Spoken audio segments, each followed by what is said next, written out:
తిరుపతి జిల్లా ఎక్సైజ్ శాఖ వినియోగదారులను కల్తీ మద్యం ప్రమాదం నుండి రక్షించడానికి కొత్త నిబంధనను ప్రవేశపెట్టింది. జిల్లా ఎక్సైజ్ అధికారి ప్రెస్ మీట్లో తెలిపారు. మద్యం విక్రయించడానికి ఎక్సైజ్ సురక్ష యాప్ ద్వారా బాటిల్పై ఉన్న క్యూఆర్ కోడ్ స్కాన్ చేయాలి. కేవలం ధృవీకరించిన నాణ్యమైన మద్యం మాత్రమే వినియోగదారులకు ఇవ్వవచ్చని స్పష్టం చేశారు. వినియోగదారులు కూడా మద్యం కొనుగోలు చేయకముందు క్యూఆర్ కోడ్ స్కాన్ చేసి ధృవీకరించుకోవాలి.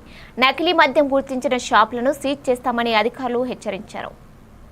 వారం 10 రోజుల నుంచి మొలకల్ చెరువులో ఒక దగ్గర, ఇబ్రహీంపట్నంలో ఒక దగ్గర ఈ నకిలీ మద్యం ఎక్కడైతే ఎక్సైజ్ డిపార్ట్మెంట్ పట్టుకోవడం జరిగిందో వాళ్ళందరి మీద యాజ్ పర్ లా ఇన్వెస్టిగేషన్ జరుగుతుంది, అరెస్టులు అన్నీ జరుగుతున్నాయి.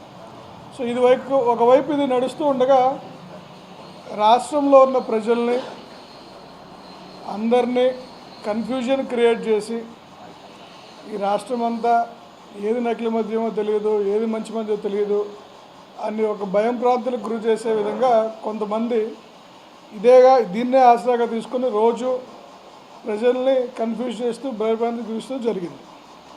ఇప్పుడు ఈ ప్రజలకి ఈ కన్ఫ్యూజన్ తొలగించాలని, దీని మీద ఉన్న డౌట్స్ తొలగించాలని గౌరవ ముఖ్యమంత్రి గారు ఎక్సైజ్ డిపార్ట్మెంట్కి ఆదేశాలు ఇవ్వడంతో ఎక్సైజ్ డిపార్ట్మెంట్ ఒక మొబైల్ అప్లికేషన్తో మేము ముందుకు వచ్చాము.